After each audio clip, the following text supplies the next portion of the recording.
buenas tardes. En primer lugar, dar las gracias por su comparecencia en línea a los fines de compartir esta reflexión acerca de esta pandemia que nos azota a todos a nivel mundial. En todos los continentes del planeta hoy día existe este virus se ha identificado como el COVID-19 o SARS-CoV-2, y que sin duda alguna es una fuente de preocupación, de angustia, de temor por parte de todos. Lo primero que quisiera decir es que las epidemias no son nuevas. Han estado a lo largo de toda la historia de la humanidad. Conocemos la peste negra, la peste bubónica, la viruela, la gripe española, y más recientemente entre nosotros hemos hablado, por ejemplo, del Zika, del dengue, de la chikungunya, en fin, epidemias las ha habido siempre. Pero desde principios de este siglo y milenio, digamos en los últimos 20 años, las epidemias que se convierten en pandemias, esto es, que circulan al mismo tiempo en distintos lugares del mundo, se están haciendo más frecuentes. La última que ha surgido es este nuevo coronavirus, que es parte de una familia que justamente se identifica como coronavirus. Había surgido uno en el año 2002-2003, nació en Cantón, en China, y consistió precisamente en una situación de falta de respiración. Por eso se le llamó un síndrome respiratorio agudo severo.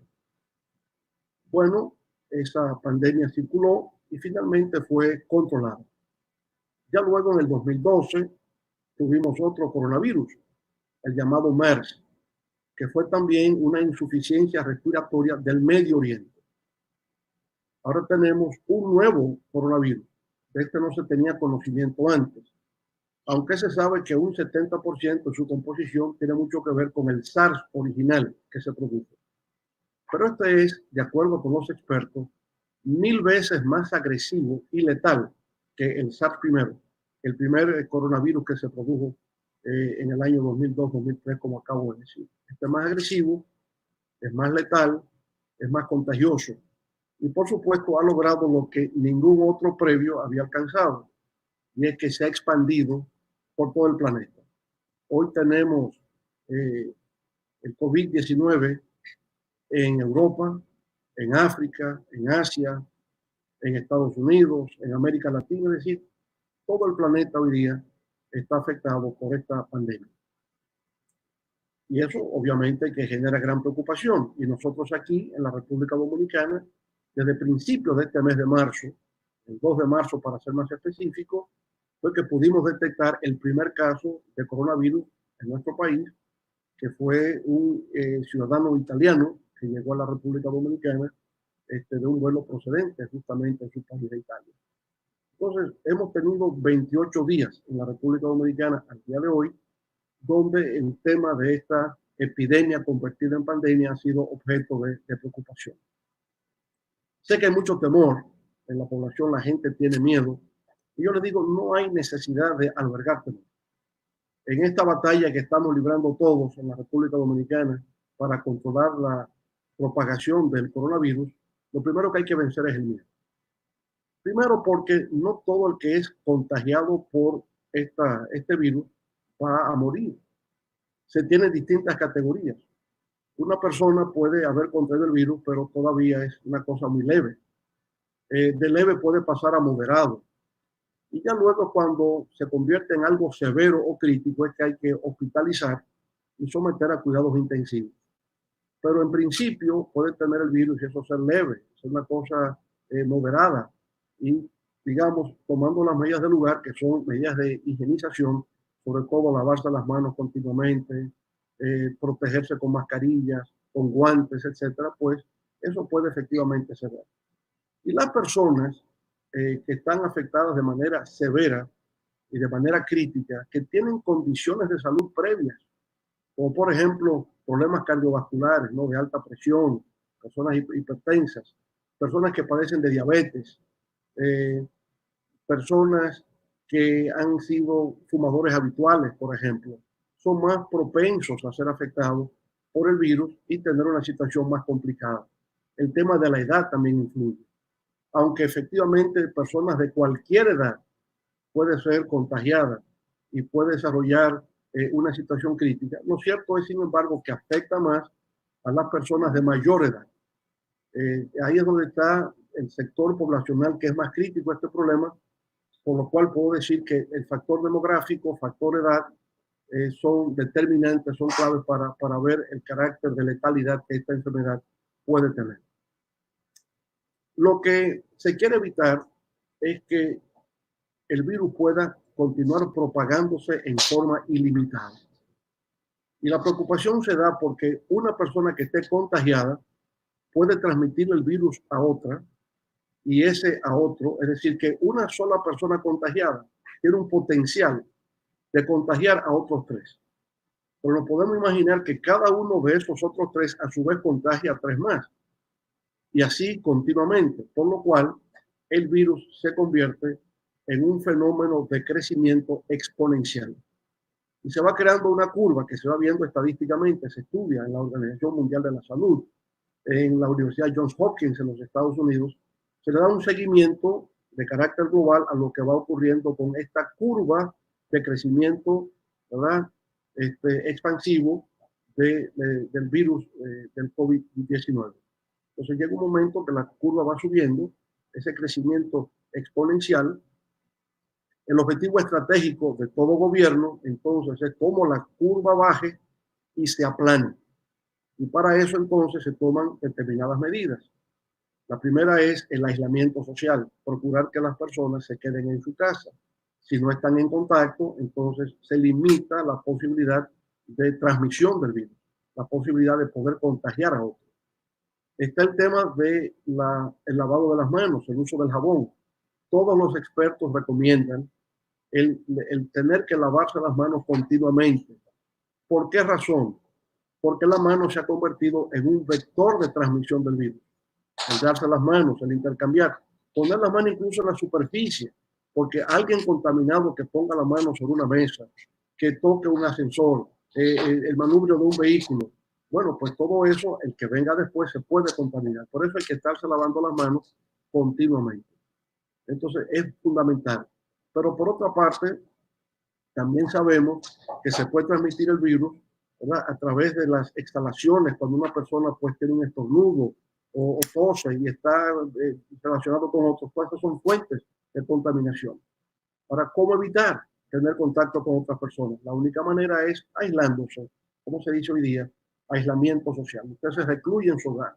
Hay una especie de confinamiento de carácter particular y eso va a disminuir el número potencial de personas que se puedan contaminar, ¿verdad? Entonces, esas son medidas, digamos, elementales, medidas que ya han sido repetidas por muchos, de cómo efectivamente poder evitar la expansión en progresión geométrica de esta enfermedad. Los gobiernos están implementando, por supuesto, las llamadas pruebas de diagnóstico. El diagnóstico, a la persona se le somete a este test y ahí se determina si da positivo o si da negativo. Desafortunadamente, no existen los mecanismos para poder atender a todo el mundo. Hay una sobrecarga, hay una sobredemanda y una incapacidad para poder resolver esto, sobre todo con la primera modalidad de realización de pruebas de diagnóstico, que es el llamado PCR.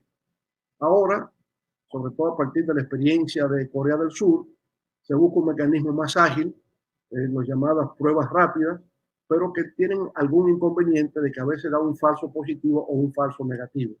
Entonces, todavía no hay la certeza completa con este tipo de examen, pero sin duda alguna que ayuda a tener una mayor certidumbre acerca de cómo va evolucionando la transmisión del virus.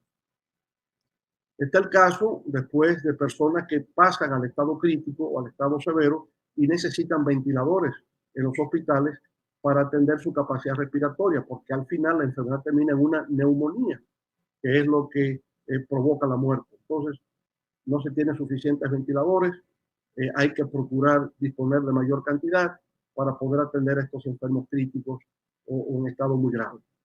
El tema de los hospitales, por la cantidad de personas que van enfermando, los hospitales resultan insuficientes.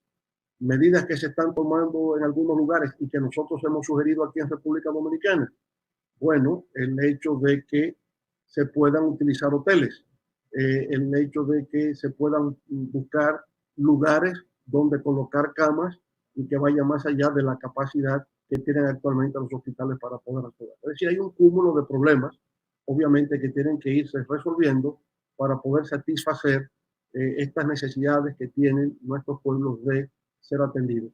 Está la situación muy crítica de los trabajadores de la salud, de los médicos, de las enfermeras, de los laboratoristas que se ven expuestos continuamente a la posibilidad del contagio, la situación de los policías, de los militares, de los agentes privados que cada día tienen que salir a la calle para enfrentarse a esta situación. En fin, que tenemos en esta situación graves problemas que deben ser atendidos. Me permito expresar mi gratitud a CDN, que estoy viendo ahora aquí en pantalla que está empezando a transmitir en vivo. Así que a los amigos de CDN, muchas gracias por esa generosidad. Y ahora, si me permiten, voy respondiendo algunas de las preguntas que voy viendo aquí en la pantalla. Veo una de Ruth Rodríguez en las colinas del seminario. Y Ruth pregunta cómo evitar en la sociedad que se quiera usar una crisis como esta para sacar ventaja política.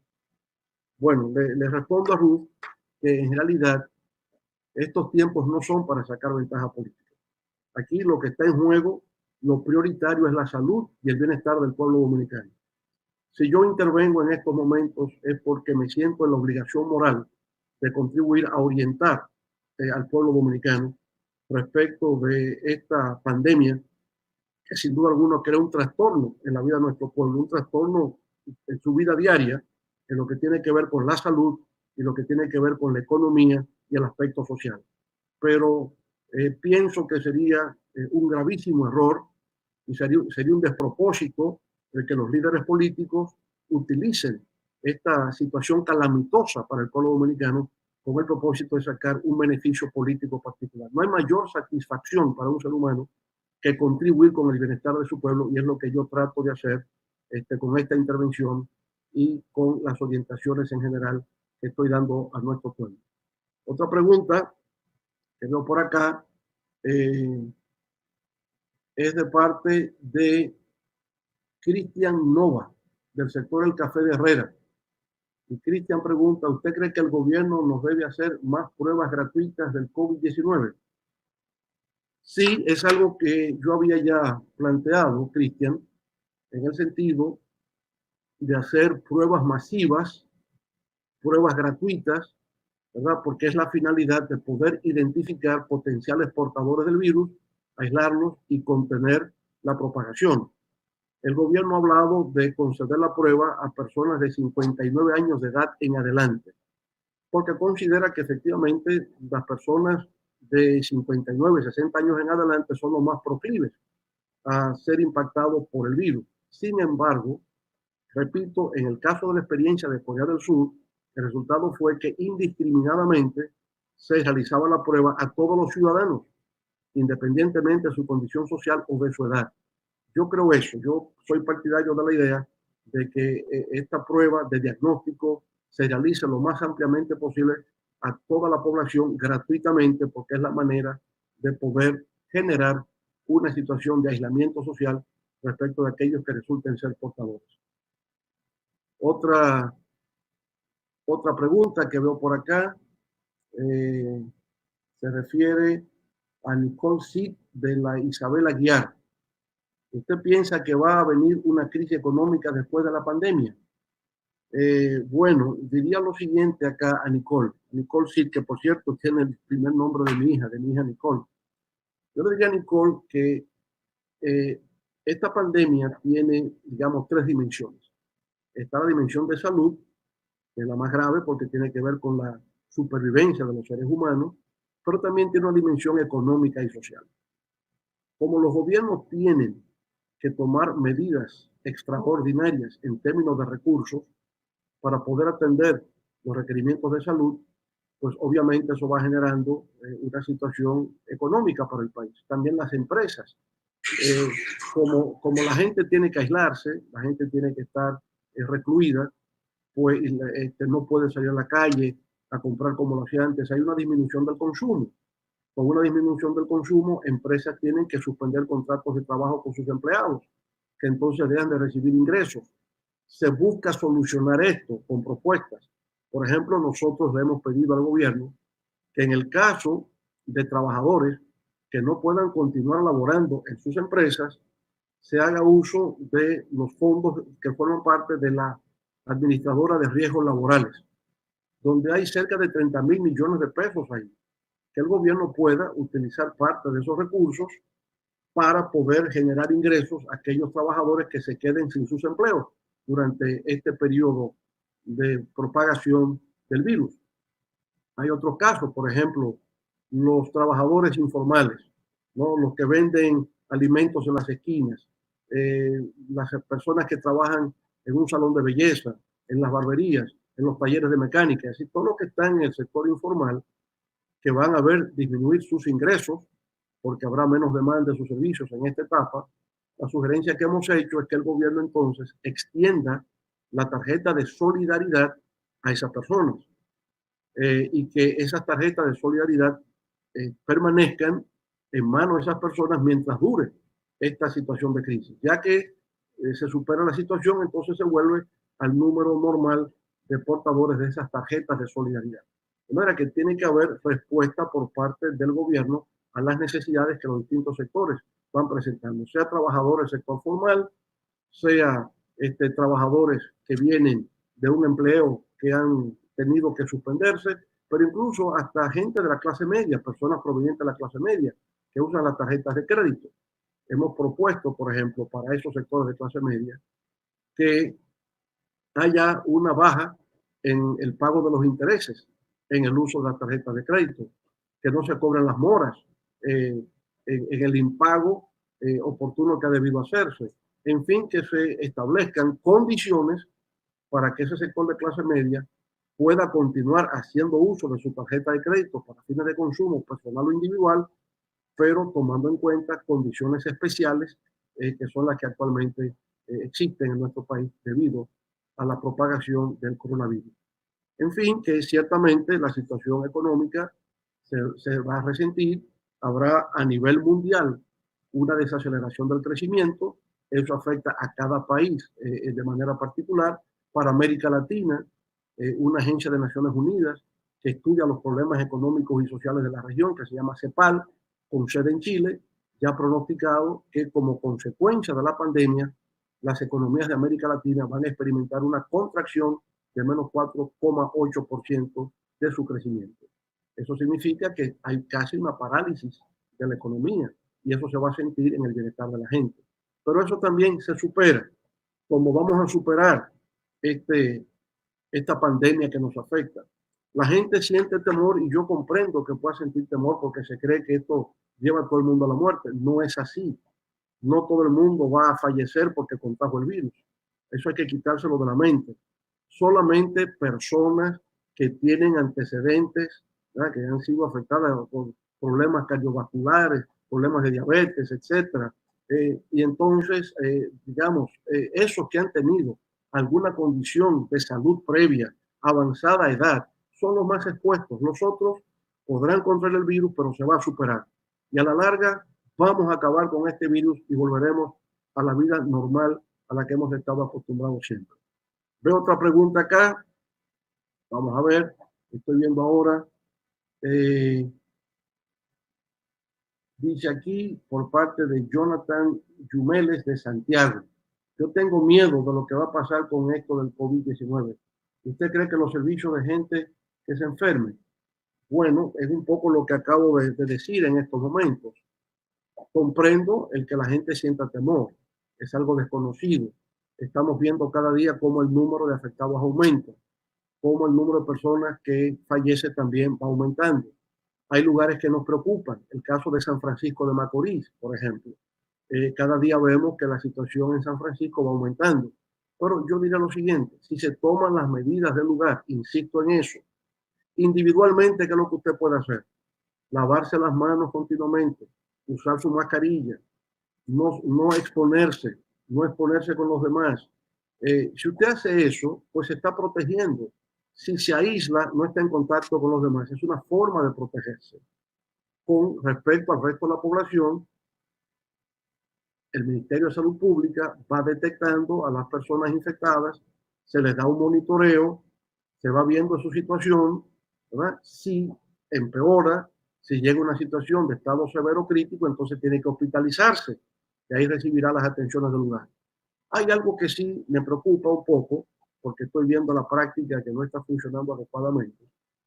Una persona que está sintiendo los síntomas quiere efectivamente comunicarse de acuerdo a como se ha indicado, que es llamar por teléfono asterisco número 462. Bueno, hay gente que me dice, yo llamo, he llamado asterisco 462, me sale una voz grabada que me dice, este es el Centro de Atención Ciudadana del Gobierno Dominicano. Y la voz explica que si tiene síntomas, le van a transferir a otro número. Cuando la gente pasa al otro número, generalmente no responden o está ocupado, o cuando no está, no responden y la gente se siente frustrada de que no fluye la comunicación. Y este es el punto inicial. El punto inicial es que si me siento síntomas, quiero que se tome el examen, la prueba, pero ahora mismo como que eso se dificulta. Hay que buscar la manera de que la comunicación fluya y volver a lo que hemos dicho, a un mecanismo de hacer la prueba al conjunto de la población en forma masiva y de manera gratuita. De manera que ahí sí consideramos que hay la necesidad de mejorar lo que tiene que ver con lo relativo a las pruebas. Aquí tenemos una pregunta de parte de Junior Cavada. Dice usted, ¿cree usted que las elecciones de mayo tendrán posibilidad de realizarse? ¿Cuál sería su sugerencia al respecto? Bueno, Junior, diría lo siguiente. La Fundación Internacional sobre Sistemas Electorales, IFES, que tiene su sede en Washington y que está cooperando con nosotros aquí con la Junta Central Electoral para organizar unos comicios que sean transparentes y que respondan a la voluntad del pueblo dominicano. Ellos han sacado un comunicado donde cuentan que ya hay 25 países que tenían elecciones programadas y todos han pospuesto dichas elecciones. Algunos hasta sin fecha, porque no se sabe exactamente cuándo esta pandemia puede empezar a desaparecer en forma definitiva. Aquí tuvimos elecciones municipales el pasado 15 de marzo, como consecuencia de una posposición que hubo de las elecciones previstas para el 16 de febrero. Bueno, ahí hubo un tema que no se ha esclarecido del todo todavía, pero que por el uso del voto automatizado fracasó el sistema que se instaló y entonces se trasladó para el 15 de marzo. Mucha gente ya creía el 15 de marzo que no habían condiciones para la celebración de elecciones, porque iba a haber aglomeración de personas y que las personas entrando en contacto unas con otras, pues se podían contagiar. Recuerden que ya el primer caso lo detectamos el 2 de marzo. Y ya el 15 de marzo, ese tuvo que haber contagiado a muchas otras personas. De manera que ya había una espiral, ¿no?, de crecimiento, ya la curva empezaba a subir en la República Dominicana. Ahora vamos para mayo. Estamos terminando el mes de marzo. Hoy estamos a 30 de marzo. Bueno, ya estamos prácticamente en abril. En abril, las proyecciones que se tienen es que el virus continuará propagándose. Nadie ha previsto en ninguna parte del mundo que para abril esta pandemia habrá de culminar. Tenemos entonces que partir de la premisa de que el mes de abril todavía la curva estará en ascenso. Nadie sabe exactamente cuándo esto va a terminar. De que va a terminar, seguro. De que vamos a salir victoriosos, seguro. Pero mientras tanto, estamos todavía en una zona de turbulencia. Sin que se sepa, hay quienes han dicho esto puede terminar en julio, puede terminar en agosto, pero aún estamos en medio de la incertidumbre.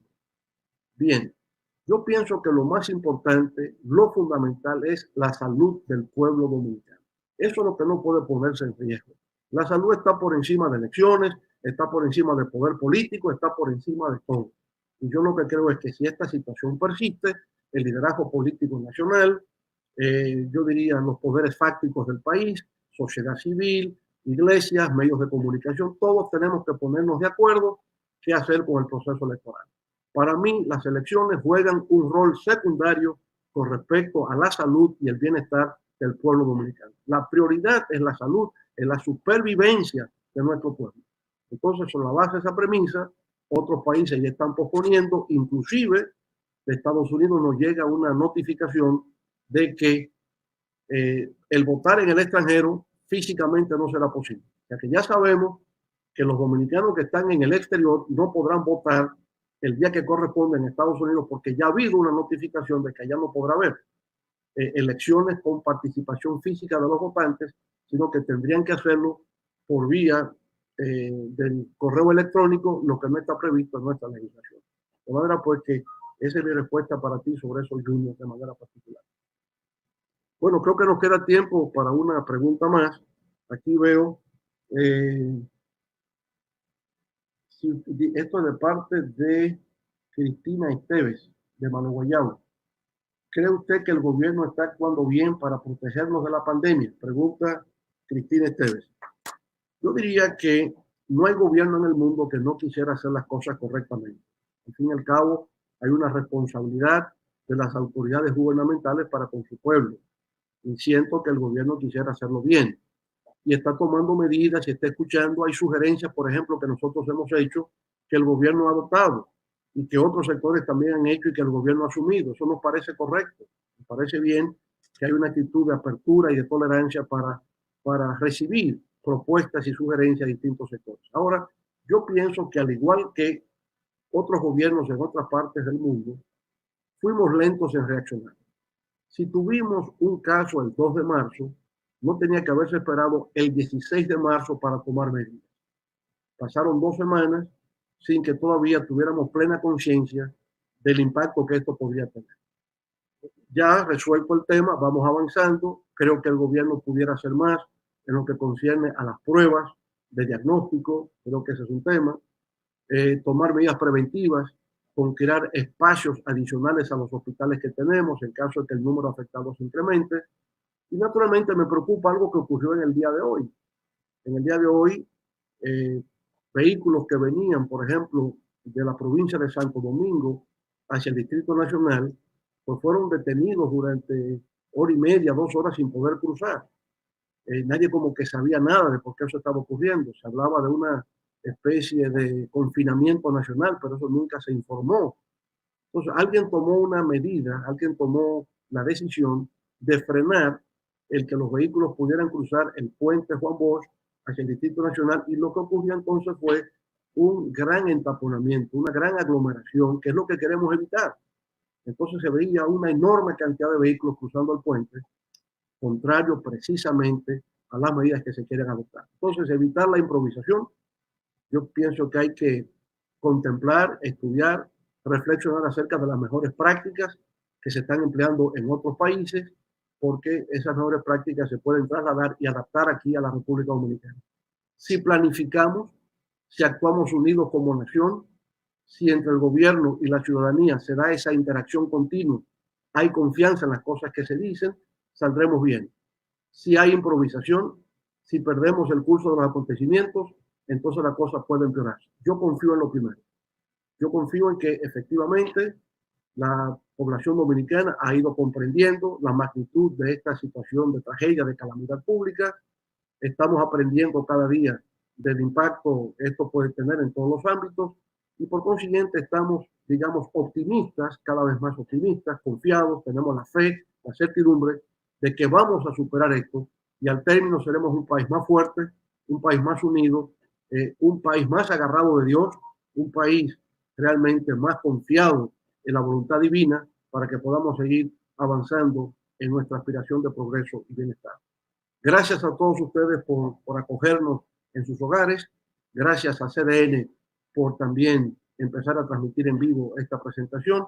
Y ya seguiremos en contacto con ustedes, orientando sobre cómo trabajar juntos en la superación de esta gran tragedia nacional que representa el COVID-19. Muchas gracias y buenas tardes.